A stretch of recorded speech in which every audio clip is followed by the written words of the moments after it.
रोहित की दीदी समीक्षा की शादी अर्पित से हुई थी। रोहित 20 साल का था, जो कि अपना पूरा दिन मोबाइल पर ही निकालता था।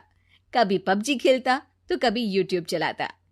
एक दिन अर्पित और समीक्षा समीक्षा के मम्मी पापा से मिलने आते हैं और देखते हैं कि रोहित मोबाइल से हटने को तैयार ही नहीं है।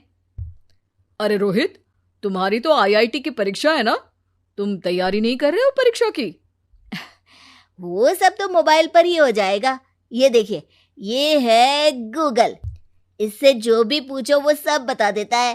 तो आखिर कागज क्यों बर्बाद करूं? अरे पर तुम इन प्रश्नों की तैयारी बिना लिखोगे कैसे?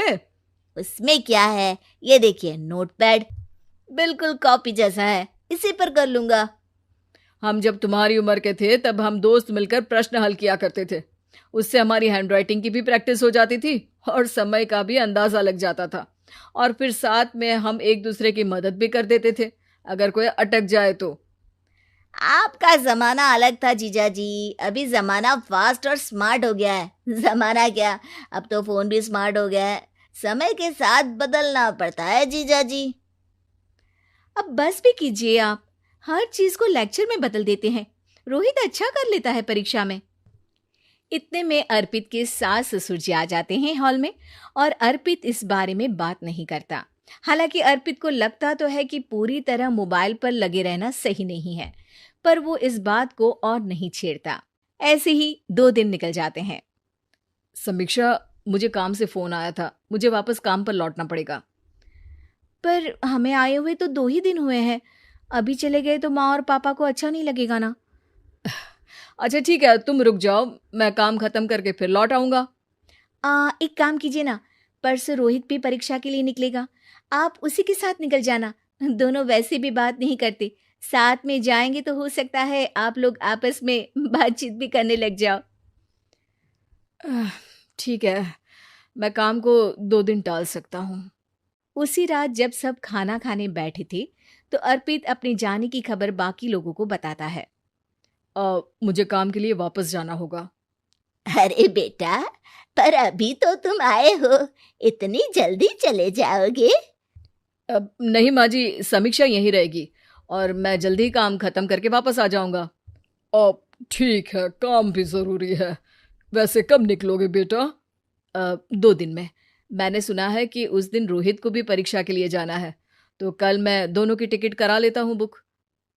मेरी टिकट रहने दीजिए जीजा जी, मैं तो फोन से ही करवा लूंगा। हाँ, पर कोई दिक्कत हो गई तो?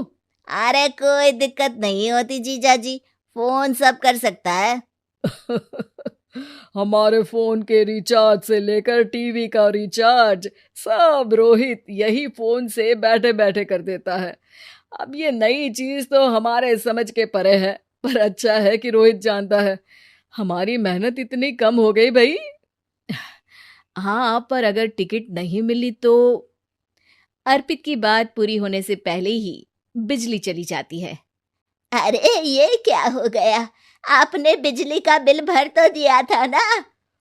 अरे नहीं, मैं तो भूल गया था। अरे टेंशन मत लो माँ। देखा जीजा जी, आप बिजली का बिल भी भर सकते हो, समय बदल गया है। एक बार फिर अर्पित इस बात पर बहस नहीं करता। अगले दिन जाकर अपनी टिकट करवाता है और पैकिंग कर रहा होता है जब शाम को अचानक से रोहित के चिल्लाने की आवाज आती है।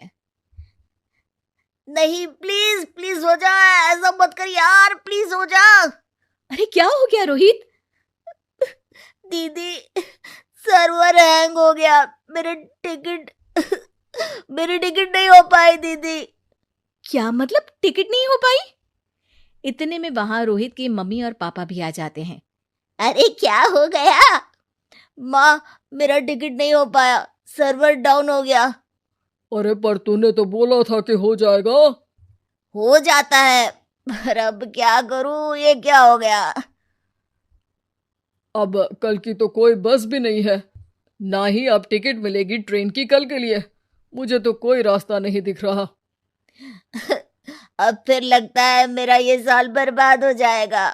घर पर एकदम से दुख का माहौल छा जाता है और सब रोहित को डांटते हैं, पर इतने में अर्पित वहां आ जाता है।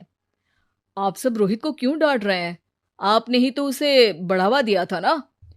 लेकिन इसकी लापरवाही के कारण इसकी परीक्षा छूट जाएगी। इसने तो हमसे कहा था कि टिकट हो जाएंगे। हे भगवान, अब क्या होगा? चिंता करने की कोई बात नहीं है। मैंने एक एक्स्ट्रा टिकट करवा ली थी। मैं समझता हूँ कि मोबाइल हमारा ही काम आसान करने के लिए है, पर उस पर ही पूरी तरह से निर्भर होना तो गलत बात है ना।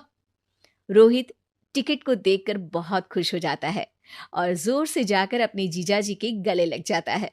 सॉरी जीजाजी, मुझे आपकी बात ध्यान से सुननी चाहिए थी, पर थैंक यू सो मच। हाँ बेटा, तुमने तो इसका भविष्य बचा लिया। शिक्षा, दूसरों से मदद मांगना गलत नहीं, पर दूसरों पर निर्भर हो जाना गलत है।